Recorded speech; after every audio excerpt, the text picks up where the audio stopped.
Hi, we're here in the South Side Flats with Tracy Myers. Tracy, nice Hi. to meet you. Nice to meet you. So tell me about yourself. Oh gosh. Well, I've lived in Pittsburgh for a little over 15 years. Uh-huh.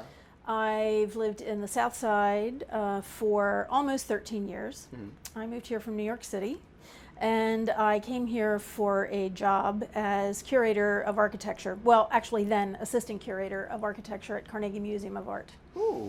And the architecture in Pittsburgh is one of the reasons I came here, because it's got some amazing stuff. It's great. It's got culture, it's got history, and it's got, Yep. it's very interesting.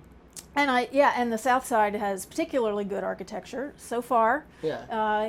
It's always a struggle in cities that are trying to make progress and change and grow to protect the physical environment. But one of the great things about the South Side is that there are a lot of us who are trying to do that. Yeah. So. And I love how you can sometimes see the changes within the architecture. You can see like Oh, how yeah. things like Yeah. Are built over, and then sometimes Absolutely. they go back. Yeah. Yeah. Well, that's one. I mean, I think of buildings as living things. So Yeah. they have a life cycle and they go through changes just like the rest of culture. So Yeah. it's pretty cool. What about the architecture specifically? I guess in the flats, because I know it's somewhat. Is it distinct? Well, actually, yeah. Well, yes. Actually, there are many interesting ways in which the slopes and the flats are different. I mean, it's all one neighborhood. I'm very active in the community, and we want people to understand that even though we have slightly different lifestyles, because the flats are very urban, whereas the slopes are more residential, more strictly residential, that there's a similar kind of history and kind of ethic, you might say, embedded in both places, because this was a steel neighborhood. Yeah. But of course, as a commercial district and a commercial district that developed in the 19th century, the South Side is a kind of classic Victorian commercial district, and in fact, the Carson Street is a Main Street district, which is part of the National Trust for Historic Preservation program that sort of revitalizes neighborhoods through historic preservation and uses that to develop businesses. Yeah. And it's the Carson Street Business District, or the Carson Street Historic District, is the longest commercial Victorian business district in the United States. Really? That we know of. Okay. Yeah. I don't know. It's like, we have the biggest burgers in the world. Like, Yeah. how do you know? You don't know. You're just saying I know. it. But I don't know if we. but- Yeah. we were like only talk show Exactly, host. yeah. Only talk show in a van or Yeah. in a truck. Yeah. in Until Pittsburgh. someone proves you wrong, you Until can someone's say like, that. wait a second, I've been doing this for Yeah. years. But I think we are actually. But it yeah. is really, I mean, that it is one of the things that is most wonderful about this neighborhood. And I think that, I mean, someone like me, who is an architecture geek, moved here for that reason. Yeah. A lot of people might not really notice it, or might not say consciously, I moved here because there's great architecture. But if you said to them, so what do you think about the architecture here? They probably would say, oh yeah, it's different than the rest of the city, and it's Yeah. pretty cool, And it influences you too, because you're like, oh, this city's got character, and people don't know what they mean when they say that. Yeah. But it has to do with a couple things. One's like the layout. One's Yeah. which is basically the architect. It's the city planning, and Right, then there's the yeah. people, and then Right. there's the architecture, which Yeah. has an influence on you. Yeah. You don't realize it, but the homes in South Side slopes and the businesses around here, they all Yeah. have, they're very stylized. Yeah. No, it's a great. I mean, I really love my neighborhood, and as I said, I'm very involved, and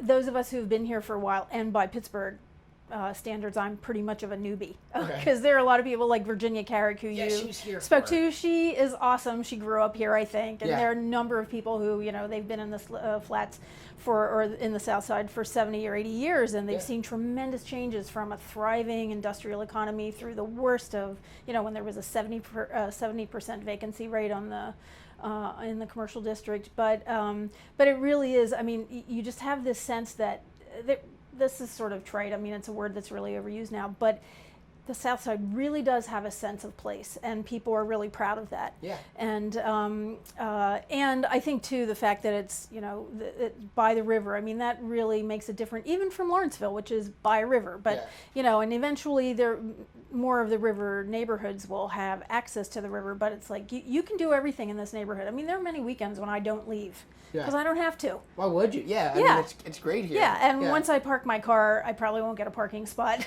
if I take my car. But it's and there are all kinds of. I mean, as I said, I moved here from New York, which is a totally crazy city and wonderful, and I really loved it there. But I have to say that although I witnessed a murder and I was robbed and my apartment was broken into, I never once encountered a guy walking a llama down the street in the middle of the day, and the llama had purple metallic toenails. That happened in Pittsburgh. That happened right in Carson Street. Right in Carson Street. And I said, well, I really admire your llama. And he said, his name's Peppy. Hi, Peppy. Oh, Peppy. Yeah. So when you said the purple toenails, I was thrown. Yeah. They're different colors all the time.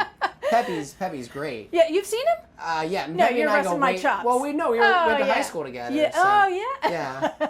But and years ago, Fat Mandy, who's a performance artist, she got married on a giant paper mache elephant on Carson Street, really? And then went to Burning Man or South by Southwest or something. I guess Burning Man. And so it's there is this rich industrial tradition that still survives in some of the elements that are left from the mills, and there's a great deal of respect for it, but there's also this totally wacky side. I mean, it used to be said, maybe Virginia told you this, that there are two kinds of blue hair in the South Side. There's like the old ladies with the blue rinse, and then there are the sort of punky kind of kids with blue hair or earrings in their noses and stuff like that. So it's what makes the neighborhood really fascinating. You don't find it anywhere else. This mixture not of like Pittsburgh. blue collar and like I guess like the bourgeoisie or whatever. Yeah. So it's really fascinating. Yeah. Yeah. It is. Yeah. And you mentioned that you're involved in a lot of committees or community organizations. Yeah. Okay. Yeah. Like what? Well, is that thunder? I think so. Awesome. Or the generator, yeah. Yeah, awesome. Oh, thunderstorms are so, all the thunder like reverberates off the concrete, and it's just amazing. Well, there are a number of community organizations, and one of them I was president of, and called the Southside Local Development Company, and they actually we dissolved last year. It was a planned dissolution. We were living on other people's money, and there reaches a point in a neighborhood's revitalization, take three, when foundations say, you know what, other neighborhoods need more money than you do. So, that organization had a lot to do with the physical revitalization of the neighborhood, using foundation money, government money, and just supporting individuals and companies that came here to, they saw an opportunity and put a stake in the neighborhood. And so I was on the board of that organization for 10 years, and I was president for 4 years. And one of the committees that was part of the Southside Local Development Company was the Design Review Committee, which is one of those aspects of the National Trust for Historic Preservation's Main Street program that is required. Like, you need to review design proposals for the street in the historic district to make sure that people are respecting the historic texture. Right. And so that committee has now morphed into a bigger committee that is called the Development Review Committee, which sounds very bureaucratic, but it's actually not. It's like all grassroots, which is awesome. But the Design Review Committee merged with a committee called the LTV Steering Committee that has been monitoring the development of Southside Works. What's LTV? LTV was the steel company that had its factory down here where Southside Works was until the early 80s is when it closed. So that part of the neighborhood, that's all new. I mean, this is another thing that's really unique about the South Side. We have this historic district, and then we have this new development on a former steel mill site. So it's a redevelopment of a brownfield. Right.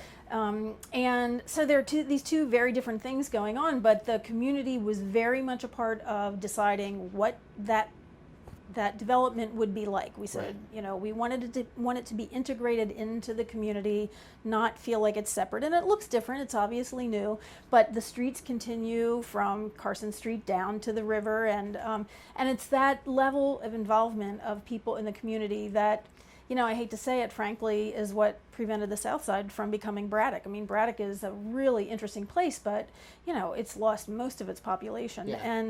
And one of the real, I mean, every person you talk to probably since you arrived here today is involved in the community someday, because we know we have issues. You know, we have some serious problems with, I won't say bars, but with irresponsible bar owners and patrons, and irresponsible absentee landlords who don't, you know, police their renters. But what's here is really strong, and we are not going to let it. You know, we're here to protect it and take care of it, at the same time that we want everybody to have a great time. You know, Yeah. So but it really is unique, and one of the things that's great about Pittsburgh, and really the reason I moved here from Shadyside, was because I wanted to be involved in the community. I wanted to feel like I could make a difference, and in Pittsburgh and in a neighborhood like the South Side with all these volunteer opportunities, you can do that. You know, Yeah. so it's really cool. You get to enjoy a place, and then you get to also help take care of it. Cool. You know? Yeah. Very cool. Yeah. Well, thank you for being on the show. Absolutely.